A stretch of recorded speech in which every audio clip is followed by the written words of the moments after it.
Great. Thank you very much for staying to the very end for me. I've been enjoying all of these presentations today, and I'm a marketing guy, so I'm going to be a little bit different from the presentations that you've seen today.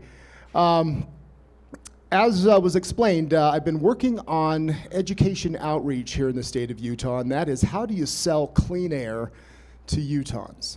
And one of the issues or the challenges that I see as a marketer and trying to change or encourage pro-social behavior is, how do you encourage kind of a conservative community that is very often dismissive of environmental issues to accept and to actually behave in ways that can be environmentally more responsible. And so today, the presentation that I want to share with you, here we go. I'd like to ask you, who do you think in your lives are the most influential? And one of the things that Dr. Brain and I have decided is that it's probably our own children. And we called this the Inconvenient Youth Effect. This actually came from a Wall Street Journal article that was kind of tongue-in-cheek back in 2007. And it was talking about how Al Gore's movie, The Inconvenient Truth, seemed to be encouraging young people to sit in the back of their parents' minivans and lecture them about how they should be driving a hybrid or getting solar panels or recycling or doing something. Roz and I got into this, and we started thinking, this is really kind of an interesting process, and I wonder if this may be working with this poster contest that we're engaged in. What makes this interesting is that there's a tremendous amount of literature on how parents are guiding their children's pro-social and ethical behaviors. There's not that much literature on how children are influencing their parents' behavior. And what we have found is that parents are uncomfortable. You know, when your kid tells you, hey, Dad, you better quit swearing, or Mom, you better wear your safety belt, these are things that sometimes makes it a little uncomfortable, but we find that it may actually have great influence on us. How I got involved in this is that in 2014, the Cache Clean Air Consortium held a summit up at USU, and one of the conclusions of this summit was that there were not enough people being engaged in Cache Valley about clean air action. Many of the clean air initiatives that were going on in Cache Valley were kind of focusing on the choir. And so we were thinking, how can we get people who are not engaged on clean air to at least be aware of it and maybe actually act upon it? And so one of the things that Roz and I decided to do was to see if we could engage people at the schools. And one of the issues that we're most concerned with, and I've actually had conversations with Dr. Randy Martin about this, is that probably some of the most polluted places in Cache Valley are our elementary schools.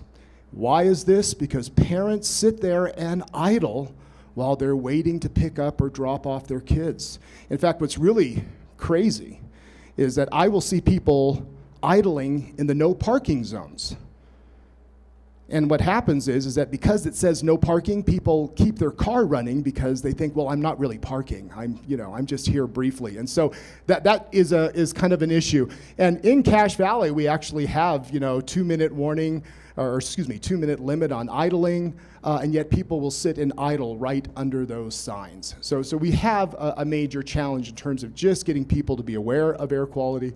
And so what we decided to do was we launched the Logan High Clean Air Poster Contest in 2015. I went into the schools, did a presentation about air quality, about marketing to make savvy posters. These are actually public service announcements. I did work in advertising in an earlier part of my life, and so I was able to teach the kids how to develop persuasive marketing messages. Here's one that's an example that my daughter put together, The Fault in Our Cars. And this is a parody on the movie The Fault in Our Stars. And so one of the things that we wanted to do was to get the kids thinking creatively of how they could poke fun at popular culture and tie it into air pollution. Let's face it, teens don't think about air pollution, and so I gotta make it fun and sexy if they're gonna participate in this particular poster contest. So we managed to get several companies in Cache Valley to donate $50 gift cards. Our mayor gave us a $100 grand prize. We had about 100 students participate in that first year. We had 75 posters, and we had a high-profile awards night. And it was really kind of fun because we found that many of the posters were distributed throughout the community and were actually displayed in offices, in businesses, in libraries. And we had some pretty fun outcomes. One of my favorite posters here is this little mischievous boy that says, "My mom idles less than your mom. Na, na, na, na, na." But we also found that the kids were also making fun of other types of popular culture and parodies in order to kind of tie what they believed and what was important to them into something that was important for the rest of society, and that was clean air. We did some contestant feedback, and we found that we ran some statistics, did some qualitative data collection. Some of the things the kids said is, I didn't really know anything about it before, but now I understand it much how it works. I try to drive less so that I know I'm not polluting as much. I try to carpool more. But the one quote that really kind of intrigued us was this one by one student who said, "I tell my parents not to idle, and they haven't as much." So we started wondering, was the poster contest inspiring teens to badger their parents and others, what we call the inconvenient youth, about clean air action and awareness? And could this could be a phenomenon that we could maybe try to reach people who right now didn't care about air quality and weren't really acting on it? So in 2016, my daughter helped me to expand it. We used the LEAF Club, which is the environmental action, Logan Environmental Action Force. At Logan High, they decided to help launch the poster contest this time. They ran their own contest. Here was one: "Car Wars, resist the dark side. Stop idling." And again, Star Wars was the pop movie at that time in 2016. There were many other winners as well. This one: "Let their first breath be a clean breath, reduce car idling." The idea of tying air pollution to pregnancy and how that potentially can be a problem. Other parodies, making fun of our license plate, saying "the grayest snow on earth" instead of "the greatest snow on earth." "Don't drive solo," like Han Solo. Again, they were displayed in the community, and so what we decided in 2017 was to expand the poster contest to 6 high schools across Cache Valley. We engaged 400 teens, and what we wanted to do was to actually test our theory of the inconvenient youth. And so the key things that we were interested in was the inconvenient youth effect a natural outcome of the poster contest? How pervasive was it? With whom were contestants talking about air pollution? How much influence did contestants perceive that they might have had? And could this social influence be managed and amplified? So just some background on this concept. What's interesting, ladies and gentlemen, is that in marketing, we've known all along that children can influence parents. In fact, back in the 1930s, the Smokey Bear campaign was designed to engage kids to teach their parents about campfire safety. And what the whole purpose of this was to create a character that children could relate to, Smokey Bear, and in turn, when they would go camping, they would tell their parents how to put campfires out, so that way that could actually reduce forest fires. More recently, and many of you are kind of my generation, you'll remember Larry and Vince, the crash test dummies of the National Transportation Administration's campaign. Basically, these were the crash test dummies that would get into car wrecks, pop up to life and say, "Because of you, my life is a wreck." And it was very, very humorous advertising, and what they found was that this was a very effective advertising campaign targeted to kids who then in turn pestered their parents to put on their safety belts when they were driving. In marketing, we have an established literature of how children guide parents' values and actions. Children have influenced parents to quit smoking. And you might know this for a fact in your own households, but children have significant impact on household behaviors and decisions, from vacations that you go on, to what restaurants, even to what kind of car you buy. Yes, your children will influence what kind of car you will drive. There's also, we looked at the education literature and found that there's actually significant research on how education in schools impacts parents. And as children become young adults, teens in our case, are viewed as young adults, and so parents will take what they say more cautiously or more carefully into consideration. There are 4 conditions under which we have found in the literature that children can influence adults when it makes sense. Child appears to be mature enough to understand the issues and speaks with authority. Child makes logical argument, is passionate, expresses responsibility, or conveys vulnerability. Or the parent just wants to maintain a relationship with the child. That last dimension, that the parent wants to maintain a relationship with the child, that is going to be a very important form of social influence in terms of parents wanting to comply with their children and wanting to please them. So when I go into the schools, I give a presentation about 45 minutes. It's a high animation, humorous presentation. I teach 3 things. I go over environmental education. I overview Cache Valley's pollution, sources of that pollution, health impacts, and then driving strategies and alternative transportation modes for preserving air quality that will be promoted in students' posters. So we make sure we talk about not idling, trip chaining, carpooling, those types of things, riding your bike, walking. I also teach the students 2 frameworks on how to create savvy marketing messages, and I'm going to go over those 2 here briefly. And then we also help with art and design, so having some advertising background, and I'm able to teach the students how to design these things. I also have a host of teachers in Cache Valley that are helping me. This is Michael Bingham. He's a prominent teacher at Ridgeline High School that was involved last year. One of the things that I do with the students is I tell them, how do you sell something to people? And that is, you have to go after their hearts. Emotion sells. Why do we want to drink Coca-Cola? Why do we want to buy a Porsche? It's emotion. It's hearts over heads. And so one of the things we do is we actually brainstorm what is important to their target audience. High school kids, what's important to you? This includes grades, friends, social media, looking cool, popular entertainment, school spirit, homecoming dance. In Cache Valley, what's important to Cache Valley residents? Their Mormon faith, children, families, saving money, love of outdoors. So I teach the kids to come up and let's brainstorm and say, these are the values that we want to connect to clean air. How do you do it? Here's one example. Now, actually, Randy and I have a disagreement about this because the types of emissions that come out of the tailpipe are different from cigarette smoking. And so I agree that that is an issue. On the other hand, in Utah, we have a strong anti-smoking value.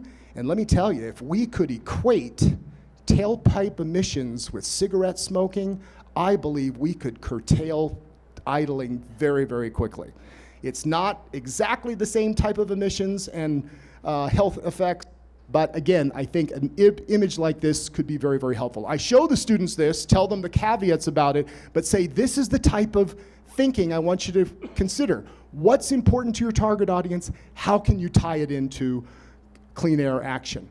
And I also teach them a various typology of how to execute messages. These are some winning posters from past years. This one is by Yara Gabayan, who won the Cache Valley Electric Award last year of $250.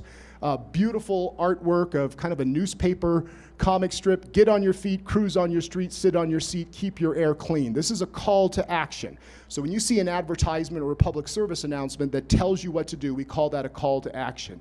We have the bandwagon effect. Bandwagon effect essentially says, this is what everybody else is doing. You should do it as well. I love this poster except for one thing. It says, be like us and ride the bus, but the bus is empty. But otherwise, they got that particular concept.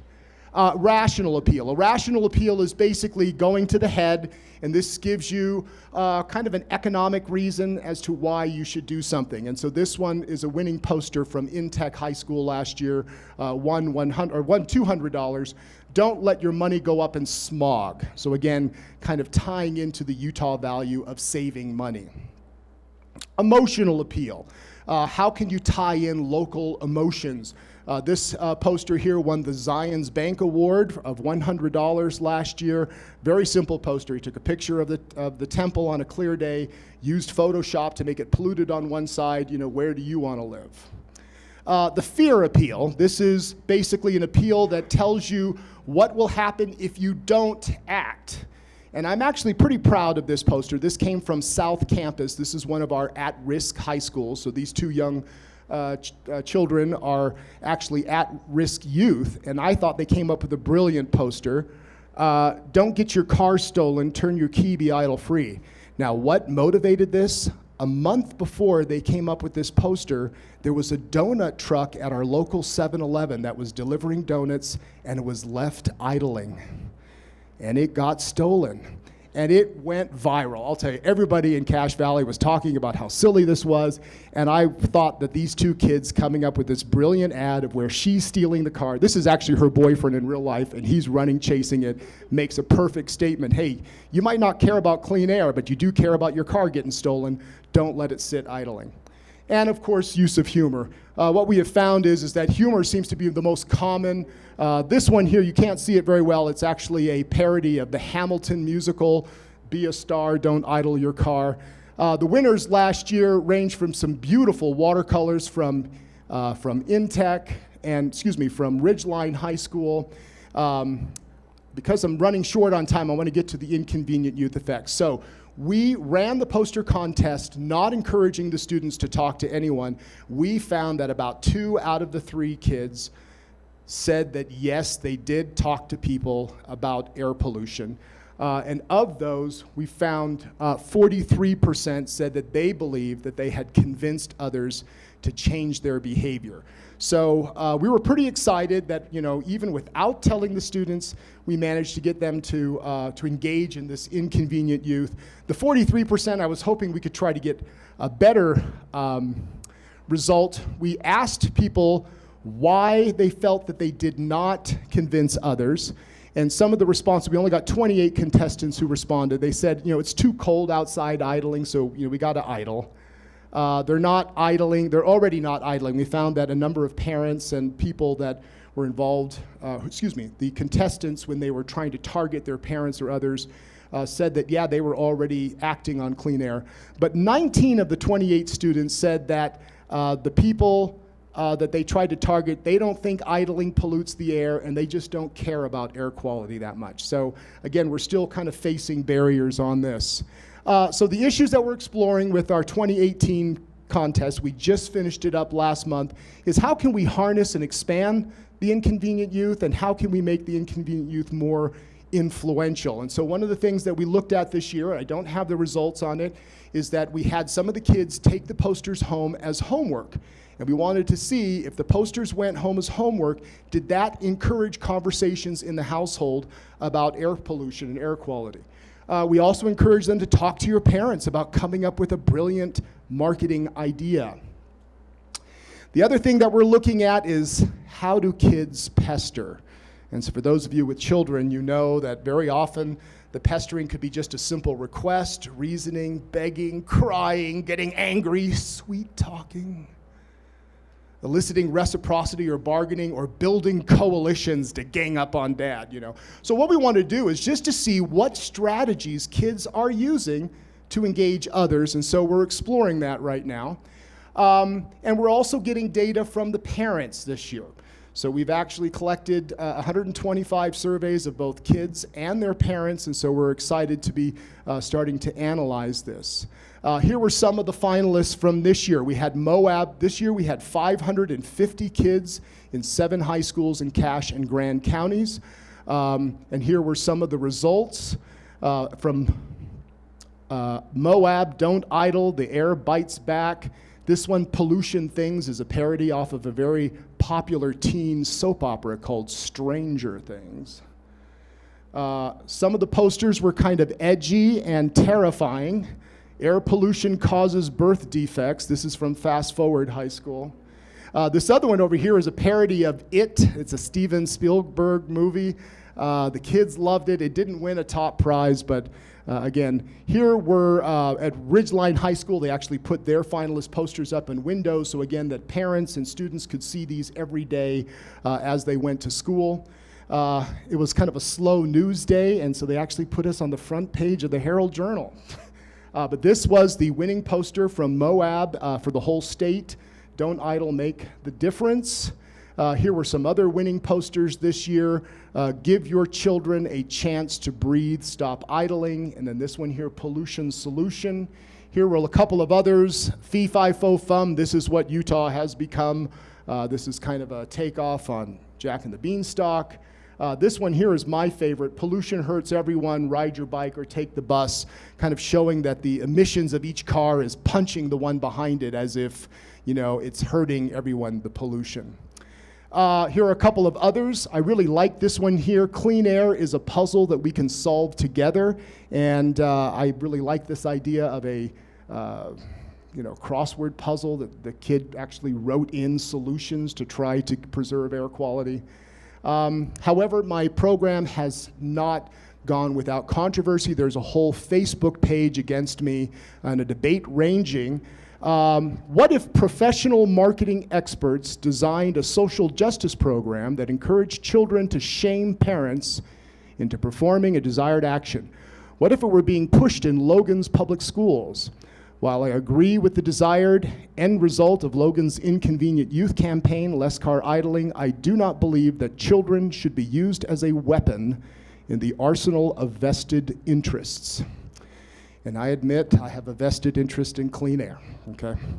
And again, we don't have time to discuss this. I'll be happy to talk about this. What I would say that this whole notion of teen pestering their parents is kind of a natural outcome.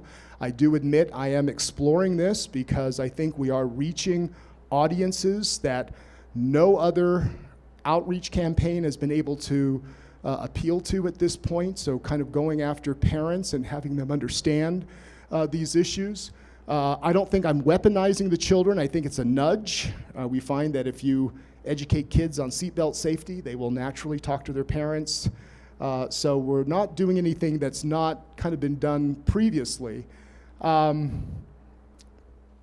Anyway, here's my honest opinion. I believe that, am I almost out? I'm done.